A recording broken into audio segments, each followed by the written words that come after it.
நாட்டிற்கே முன்மாதிரியாக திராவிட மாடல் அரசு உள்ளதாக முதலமைச்சர் ஸ்டாலின் வெற்று விளம்பரம் செய்து வரும் நிலையில் தமிழ்நாட்டின் பல்வேறு மாவட்டங்களில் உள்ள நெல் கொள்முதல் நிலையங்களில் மேற்கூரை கூட இல்லாததால் 20,000க்கும் மேற்பட்ட நெல் மூட்டைகள் மழையில் நனைந்து சேதமடைந்துள்ளது. மழையால் தங்களுக்கு பல லட்சம் ரூபாய் இழப்பு ஏற்பட்டுள்ளதாக வேதனை தெரிவித்துள்ள விவசாயிகள் எதிர்வரும் தேர்தலில் நிர்வாகத்திறனற்ற திமுக அரசுக்கு தகுந்த பதிலடி கொடுப்போம் என சூளுரைத்துள்ளனர்.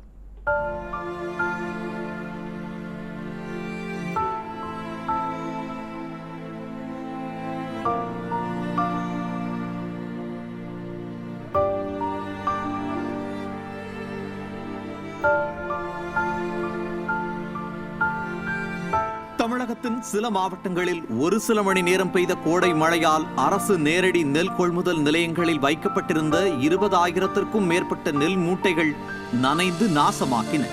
செங்கல்பட்டு மாவட்டத்தில் 200க்கும் மேற்பட்ட நெல் கொள்முதல் மையங்கள் செயல்பட்டு வரும் நிலையில் சில கொள்முதல் நிலையங்களில் தார்பாய் இல்லாமல் நெல் மூட்டைகள் நனைந்து நாசமாகி வருகின்றன.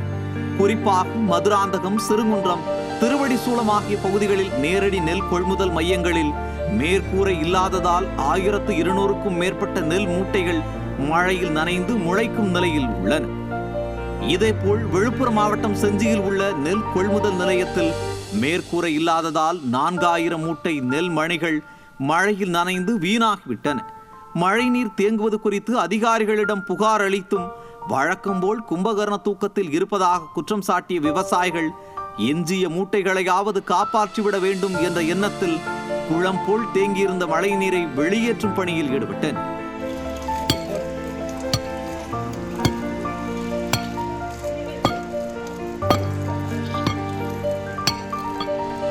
திருவண்ணாமலை மாவட்டம் கீழ்பெண்ணாத்தூர் சுற்றுவட்டார பகுதியில் பெய்த மழையால் ஒழுங்குமுறை விற்பனை கூடத்தில் விற்பனைக்காக வைத்திருந்த 1000க்கும் மேற்பட்ட நெல் மூட்டைகள் மழையில் நனைந்து முளைக்கும் தருவாயில் உள்ளன.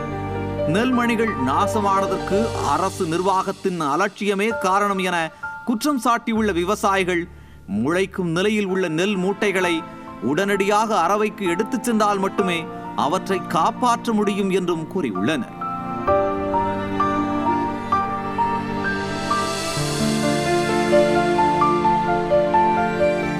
திராவிட மாடல் விவசாயிகளின் வேர்வை தொலைத்த மாடல் என்றும் பல நாள் உழைப்பு ஒரு நாள் மழையில் பொசுங்கிவிட்டதாக விவசாயிகள் வேதனை தெரிவித்துள்ளனர்.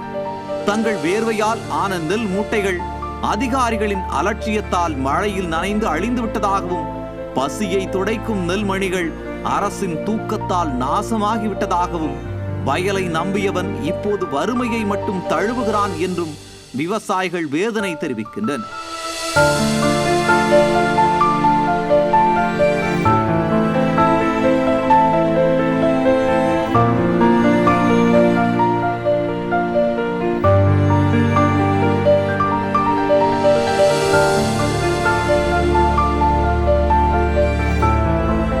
சேமிப்பதற்கான நவீன களநிலை தொழில் மையங்கள் இல்லை என்று குற்றம் சாட்டியுள்ள விவசாயிகள் எழுதாத பேனாவிற்கு சிலை வைக்கவும் தேவையற்ற கார்பந்தயம் நடத்த நிதி ஒதுக்க மட்டும் திராவிட மாடல் அரசுக்கு பணம் இருப்பதாகவும் வேதனை தெரிவித்துள்ளனர். இதற்கெல்லாம் வரும் தேர்தலில் திமுக அரசிற்கு தக்க பதிலடி கொடுப்போம் என விவசாயிகள் சூளுரைத்தனர்.